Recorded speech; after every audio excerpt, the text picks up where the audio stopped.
kuna kanuni. Ukiona mtu amefanikiwa, kuna kanuni.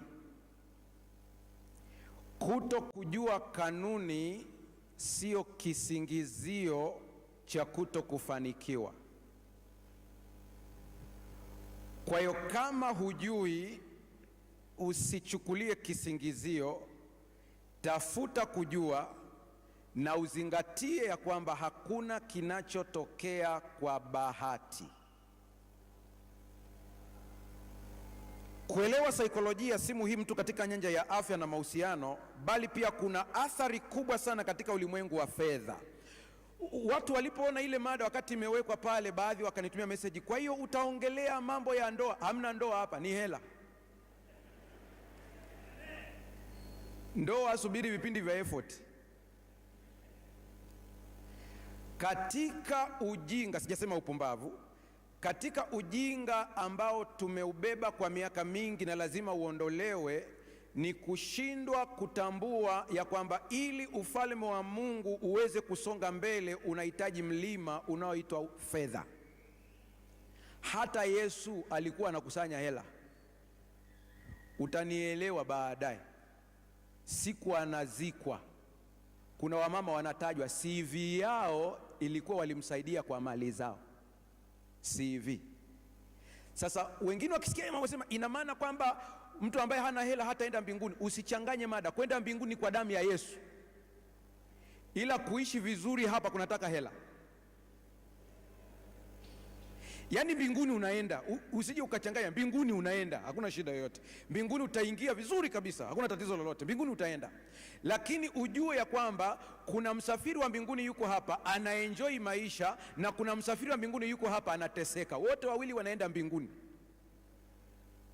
Sasa yote haya siri yake kubwa ni nini? Kuna saikolojia ya uchumi na fedha ambayo ni muhimu kila mtu aweze kuijua. Ukimwona mpare popote akiwa na bana matumizi, sio ubahili, ni saikolojia ya hela. Hasa wao wanachanganya, nyewe wabahili. Usichanganye na ubahili, ni saikolojia ya hela. Lazima uijue vizuri. Mawazo yetu, imani zetu na tabia zetu kuhusu pesa huamua jinsi tunavyopata na kutumia, kuhifadhi na kuwekeza kwenye mali zetu. Yaani ukimwangalia tu mtu alivyokaa tu namna hivi, hata tu alivyovaa, unaweza kumtazama ukajua akili yake kiuchumi ikoje. Kuna mtu hata kama apate pesa kiasi gani, bado ni maskini kwenye fikra. Mchungaji, sijakuelewa. Ujai kuona mtu ana hela lakini haenjoy maisha? Yaani pesa zipo lakini ni maskini kwenye fikra. Lakini kuna mtu mwingine ukimtazama jinsi alivyo, unasema huyu anafanya kazi chini ya kiwango. Akishtua akili yake kaenda zaidi ya hapo tu, ana uwezo wa kuleta matokeo makubwa sana. Na angaza macho kama namuona mzee Marekana mahali, lakini sijui yuko wapi. Sikia kidogo, maana nakumbuka speech yake moja. Mgogoro wa Afrika sio ukosefu wa rasilimali, ni ukosefu wa taaluma ya namna ya kufikiri. Kama hujanielewa sema rudia. Ogopa mtu anayekupa cha kufikiri, mheshimu mtu anayekufundisha namna ya kufikiri. Mfumo wetu wa elimu ukiuchunguza kuanzia shule ya nasari, nenda sekondari, nenda mpaka vyuo, ni mfumo tuliofundishwa cha kufikiri, sio namna ya kufikiri. Pastor, sikuelewi. Wewe unaongea hapo mbele sio mwalimu. Mimi sio mwalimu, mimi ni mchungaji, sikatai. Lakini nenda ukaangalie vizuri tulivyojifunza biology form 1. What is biology? Hukuelewa ila ulikariri. Nenda kwenye table, unakariri 2 mara 2, unakariri. Lakini ukiuliza nini kinatengeneza hiyo 2 mara 2 iwe 4, ni ngumu kabisa. Kwa hiyo kama kuna ukombozi wa kwanza wa Mwafrika, ni ukombozi wa fikra. Mali tunazo, mgogoro ni mtazamo. Mungu atusaidie sana. Sasa sikia hii. Katika mada hii ambayo inaanza leo, tutachunguza misingi ya saikolojia, historia yake, maendeleo na jinsi mazoea mazuri ya kisaikolojia yanavyowapelekea watu mafanikio bora ya kifedha na kuwafanya wengine kuwa maskini. Baadhi ambao mmefuatilia nikielezea masuala ya saikolojia ya fedha, niliwahi kutoa mfano mmoja wa Dodoma hapa. Nilichukua watu kadhaa, watatu hapo sokoni tu hapo. Mmoja nikampa 50,000, mwingine 50, mwingine 50, wakawa watu watatu. Baraka za Bwana ziwe nanyi, nikaondoka. Nikaja baada ya miezi 6 kuwatafuta. Mmoja ndiye aliyetengeneza shilingi 500,000. Wengine wote walisema pesa uliotupatia haitoshi. Mmoja ndiye aliyetengeneza zaidi. Wote walipewa sawa. Kilichofanya hii nyingine izae ni mtazamo wa nini? Wa kiakili. Ukiangalia vijana wetu wengi sasa hivi katika maisha ambao wanaishi, kuna kijana anamiliki simu ya macho matatu, iPhone, lakini hana uwanja wa kujenga nyumba. Ukiangalia thamani ya ile iPhone ni milioni 3-5, lakini muulize, una eneo la kujenga nyumba? Hana. Nini kilichomfanya mpaka anunue iPhone lakini asinunue kiwanja cha kujenga nyumba? Ni mtazamo wa kifikra. Cheza na vitu vyote, lakini usicheze na akili yako. Kitu chochote ambacho kinacheza na akili yako kiweke mbali kabisa. Kitu ambacho kinaathiri namna ya kufikiri weka mbali kabisa. Utaona ni kwa nini kuna mtu mmoja anaweza akafanikiwa. Wametokea familia moja. Kuna watu hapa tulivyokaa namna hii, bosi wako unayemwendesha, we ni driver, una mafanikio kuliko bosi wako. Wewe ni mlinzi, una mafanikio kuliko bosi wako. Tatizo ni nini? Sio cheo, ila ni mtazamo. Kama tukijifunza namna ya kubadilisha mihemko yetu. Sasa hivi katika saikolojia kuna tafiti mpya ambayo inavuma sana kwa wale ambao mnasoma, inaitwa emotional intelligence. Huyu bwana aliandika kitabu kwa mara ya kwanza, alikuja kugundua ya kwamba mtu anaweza kuwa na IQ kubwa, anaweza kuwa na akili kubwa, anaweza kukariri vitu vizuri, anaweza kuwa smart kwenye ubongo wake, lakini akikosa umahiri wa mihemko, ile IQ yake ni 0. Yani akili zako zote unapata A darasani, unapata A+ darasani, lakini kama huwezi kudhibiti mihemko, hutoboi kwenye maisha. Ndipo utajua kwamba saikolojia ni muhimu sana. Neno saikolojia ni elimu ya kuchunguza tabia za binadamu, mawazo yao na hisia zao. Inalenga kuelewa kwa nini watu hutenda jinsi wanavyotenda, kama mtu binafsi au kama jamii. Mchungaji, hapo unamaanisha nini? Mtu akisikia yuko mbele ya mwanasaikolojia anaogopa, maana nafikiri kama ni watabiri wa kusoma akili. Tena mwingine anakuogopa kabisa. Ni mwanasaikolojia, ongea taratibu. Anaweza akakusoma, sio watabiri, ila ni kwamba anaweza kujua ya kwamba kama hiki kipo basi na kile kipo. Siwafundishi kwenda kuchunguza watu, ila nawaambia tu kwa haraka. Mtu yeyote ambaye ukimuuliza swali anasema uongo, anajitahidi, anatumia nguvu nyingi kujieleza kuliko mtu anayeongea ukweli. Kwa ukiona mtu anahangaika kujieleza sana, jua kwamba ubongo wake unafanya kazi kubwa kuchakata taarifa ili ifae. Anajaji vitu, kuna kimoja kinakuja papo kinamwambia huo ni uongo, utashtukiwa. Ukiona kwamba utashtukiwa, kinamwambia siweka neno hivi. Kwa hiyo anahangaika sana kuliko mtu ambaye anasema ukweli. Walifanya utafiti watu wa masuala ya saikolojia ni criminal psychology. Wakamchukua mtu mmoja mbele, wakamweka mbele. Kwa mfano hapa nikuite, wakanyosha mkono, wakamwambia sema neno lolote la ukweli. Aliposema neno la ukweli, wakati anapushi mkono wake namna hii, ilikuwa ni ngumu. Akamwambia sema la uongo. Aliposema la uongo, wakati inapushiwa namna hii, mkono ulishuka haraka. Wanasema kwa asili tumeumbwa kusema ukweli. Kwa hiyo kusema uongo ni kazi kuliko. Sikia tena, mtu yeyote ambaye anasema uongo, hapa naongea na viongozi wanaohoji watu. Moja ya dalili ya kumtambua mtu ambaye anasema uongo, anaongea kwa haraka maneno mengi ili akuchanganye. Unapomuuliza ndipo ajue unataka kujua nini, ya kuelezea unachotaka, sio kilicho sahihi. Namba 3, eyes never lie. Unapomhoji mtu yeyote kitu ambacho unahitaji aseme ukweli, muangalie machoni. Kwa asili tumeambiwa na Mungu sema ukweli siku zote. Unapomwangalia machoni, kuna namna tu ataenda tofauti. Sasa ujue kwamba tabia kinachoonekana nje asili yake iko ndani. Hiyo ndio sababu kubwa ya saikolojia. Katika muktadha wa fedha, saikolojia huangazia jinsi tabia hizi zinavyoathiri maamuzi ya kifedha na namna watu binafsi au makundi wanavyoelewa na kusimamia pesa. Hebu nitoe mfano wa haraka. Katika magonjwa ya akili, Wanasaikolojia wote walioko hapa wanajua kwamba kuna kitabu maarufu sana ambacho ni kama Biblia ya wanasaikolojia, inaitwa DSM-5, ambayo imeingizwa hivi karibuni sasa hivi, ambao ni ugonjwa umeingizwa mpya katika ugonjwa wa akili, ni kukopa.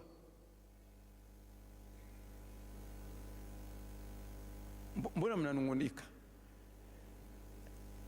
Yaani kuna ugonjwa kabisa wa kukopa kisaikolojia wamegundua upo, na una dalili zake kabisa, zipo dalili kabisa. Na moja ya dalili kubwa, ili ukitaka ujue kwamba na wewe ni mgonjwa wa huo ugonjwa, wanasema unakopa ili ulipe deni. Kwa hiyo wakati unalipa ili hapa, unakopa tena ili ulipe. Kwa hiyo unajikuta kwenye maisha yako una watu uliowapanga kama 3 4 wote wanakudai.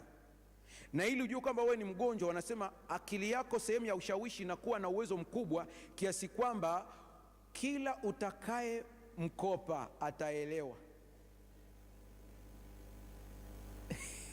Kama umenielewa nipungie mkono. Na unaweza kuwapanga watu hata kama mtu aje na hasira kiasi gani kwamba leo kitaeleweka, lazima anipe hela zangu leo, lazima. Unaenda ile ukutana na jamaa pap, kwa sababu ana ugonjwa wa kukopa. Unakuja na hasira yako yote, anakuambia tulia nikwambie. Ashakusoma anakuambia tuombe kwanza. Hakuna we, mtu wa Mungu, dini umeacha. Unajikuta unambia basi tuombe. Ile mkiomba tu unaambia leo siondoke hapa mpaka hela yangu unipatie. Sikia anavyokupanga sasa. Unajua kuna ile dili ya milioni kama 7 ya kampuni moja kutoka Mwanza. Sasa message hii hapa, mzigo unaingia. Mzigo huu ukiingia hapa na kama milioni 18, 5 za kwako, hizi zingine zote hizi naenda kulipa ada ya mtoto. Niko serious, hela zipo. Kwanza kunywa chai, kosa la jinai. Ukinunuliwa chakula na mtu unayemdai, imekula kwako.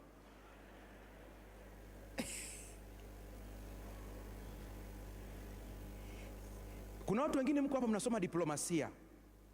Nilisikia mmoja akifundisha masuala ya usuluhishi na nini. Katika diplomasia, mnapoenda kunegotiate mgogoro wowote, pale mnapoenda kwenye negotiation, usije ukakubali kula chakula au kinywaji cha yule ambaye mnapingana naye amekumaliza. Kwa sababu kwa kawaida ukishakula tu pap cha kwake, nature inakuambia nilikufadhili. Unakuwa na bias. Ndipo utajua kwamba saikolojia ni muhimu katika maisha ya kila siku. Njoo acha habari ya mikopo, njoo kwenye habari ya kucheza kamari. Kucheza kamari ni ugonjwa wa akili kabisa. Unakuta kuna mtu hawezi kulala mpaka acheze kamari. Anahakikisha kwamba atakopa vyovyote vile ili tu acheze kamari. Ule nao pia ni ugonjwa wa akili kabisa. Sasa yote haya yanakusaidia kujua kwamba kumbe nahitajika kutumia akili yangu vizuri na kuelewa akili yangu inafanya kazi namna gani. Hebu sikia hii sentensi kusaidia. Saikolojia ya utambuzi ni katika saikolojia moja ambazo ni muhimu sana, lazima kila mmoja awe nayo. Saikolojia ya utambuzi ni tawi la saikolojia linalochunguza namna binadamu wanavyotumia akili zao kufikiri, kuelewa taarifa, kufanya maamuzi na kutatua matatizo. Katika muktadha wa fedha, saikolojia hii hutusaidia kuelewa kwa nini watu hufanya maamuzi fulani ya kifedha hata wakati mwingine si ya busara. Siku moja tuko hapa Dodoma Kati, hapa ofisi yetu iko hapo, ilikuja kampuni moja ambayo inauza vyombo. Wakaja pale ofisini wakatueleza wanavyouza vyombo vyao vizuri, wakatuonyesha vyombo. Cha kwanza kabisa walichofanya, wakatupa ofa ya chombo kimoja kila mtu pale. Mimi sitasahau, nilipewa hita, lile birika la kuhiti maji. Mzee Mwambopo kama yupo atakumbuka vizuri. Nikachukua birika langu nikaweka kule ofisini nikatulia. Paka jioni ndo baadaye wananishtua, bwana vipi, mbona hujanunua kitu? Nikamwambia nyewe mmenunua? Akasema tumenunua. Haya, mmenunua nini? Kila mmoja akanieleza. Nikamchallenge mmoja, nikamuuliza ulikuwa kweli na mpango wa kununua blender ya kusagia juisi? Sasa kweli. Sasa imekuwaje umenunua? Sasa jamaa ametuambia kwanza, ni wajanja sana, bei halisi ya hii blender 200,000, ila kwa nyie 120,000. Akili inakwambia umeokoa ngapi hapo?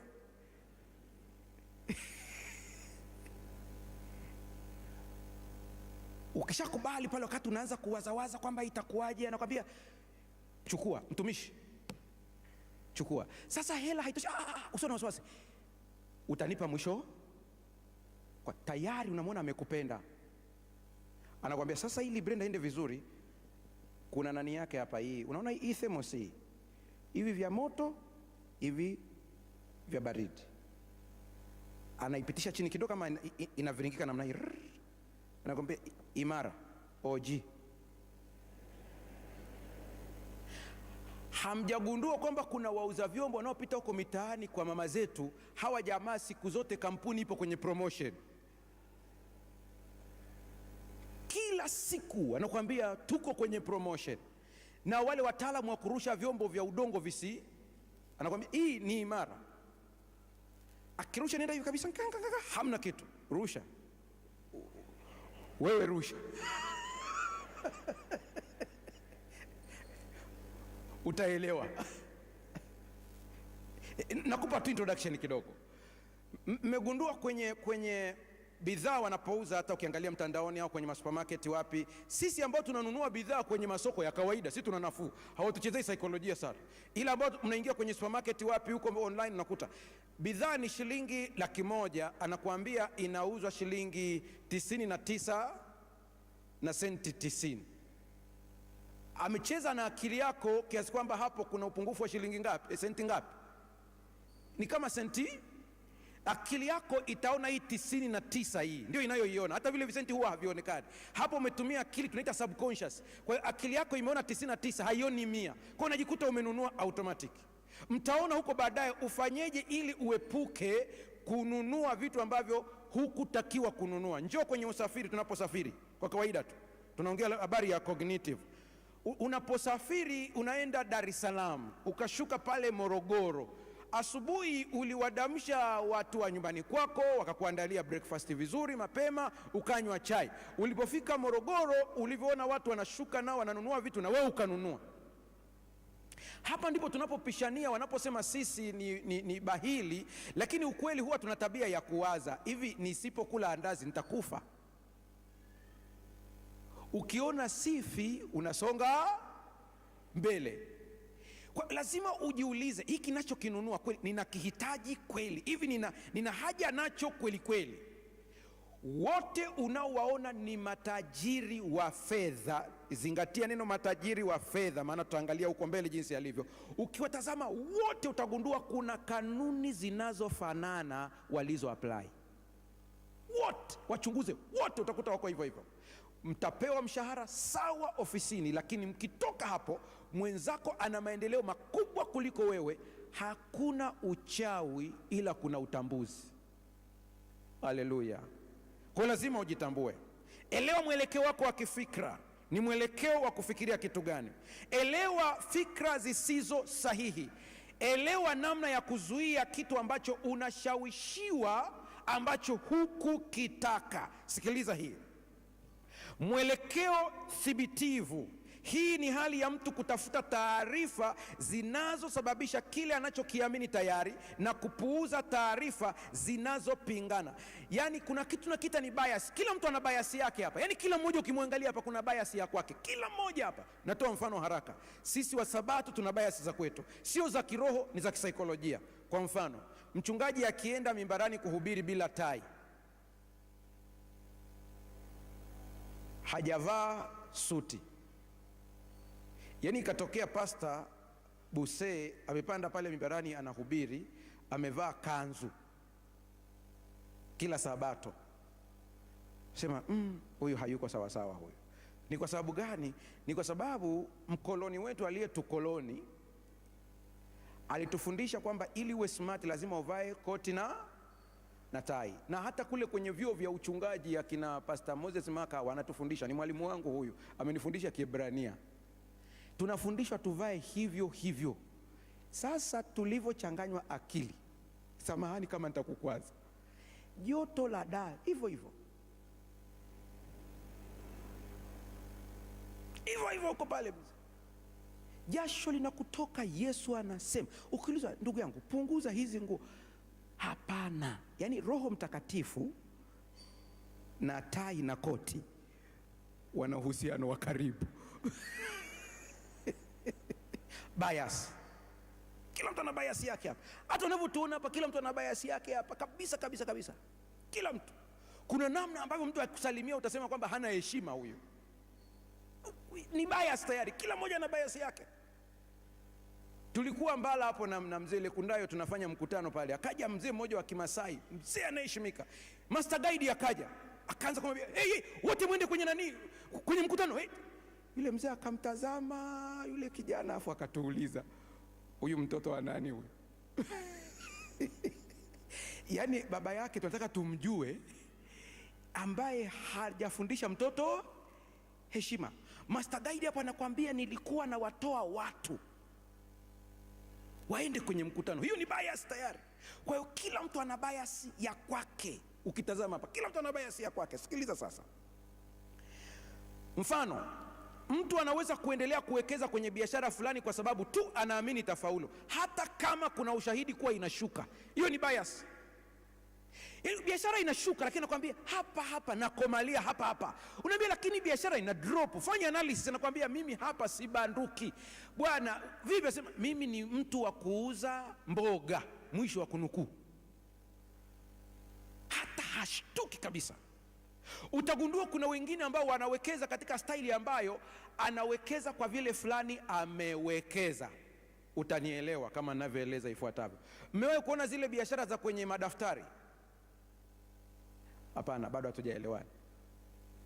Matikiti. Lima matikiti ukiwa na eka moja, miche wanakuambia piga ua, mche mmoja ukutolea angalau matunda kila moja, uuze kwa bei ya chini kabisa, buku. Ukipigiwa mahesabu hapa, ukishuka, hii biashara ina hela. Unajikuta watu wengi wamelima matikiti, nyanya wengi. Ni sawa na hapo usikie Pastor Mbaga aseme kitunguu saumu ni dawa. Subiria baada ya siku 3, harufu. Kila mmoja ametafuna. Bwana vipi sasa? Pastor alisema ukitafuna angalau punje 3 mambo yako yako sawa sawa. Kuna uwekezaji ambao unavutwa na makundi ya watu, lakini sio wewe binafsi. Anza kufanya analysis kwanza. Ukisikia biashara inalipa, anza kuangalia kwanza, hii biashara inalipa. Nani kasema? Ametumia kigezo gani? Alifanyia utafiti wapi? Mazingira yalikuwaje? Mkisikia watu wanatapeliwa mitandaoni, wengi sana siku hizi wanatapeliwa mitandaoni. Ni shida nyingine ambayo ni kubwa sasa hivi. Pesa zote zimeenda. Wale jamaa ambao wanafanya ule utapeli wa mitandaoni ni wana saikolojia, wanatrainiwa. Hiyo ndio kazi kabisa. Anakuambia kabisa kwamba ukiwekeza shilingi 10,000, ukitupatia sisi tunaizungusha. Sisi tukiizungusha, tuna biashara tunafanya. Hakuambii biashara gani. Anaweza kwambia tunazungusha huko na tunawakopesha ikisharudi baada ya mwezi, katika ile 10,000 yako wewe unapata shilingi 5,000. Umekaa umetulia, pesa halali. Anakuambia kwa piga hizo 10 mara 5 ukiwa na 50,000, automatic hapo ni shilingi ngapi? 25. Kwa hiyo ukiwa na laki, wanachofanya ni hiki. Unakubali, unashawishika, unaweka pesa kidogo. Ukiweka pesa kidogo, wanaiongeza, unapewa. Unaona kabisa niliweka 20 nikapata 10 faida. Anakuambia umeona? Ulichelewa wapi? Unapeleka zile zote chapu alizokupatia, unapewa na nyingine. Wana akili sana. Unaenda mpaka awamu ya 3, unatoa nyingine, unapewa tena na faida yake. Baadaye anakuambia sasa, hapa ulipo ukitoa kiwango hiki, idadi itafika hii hapa. Automatic unakuta unachukua pesa nyingi unawapa. Ukiwapa tu mtandao unasumbua. Bwana wabariki sana.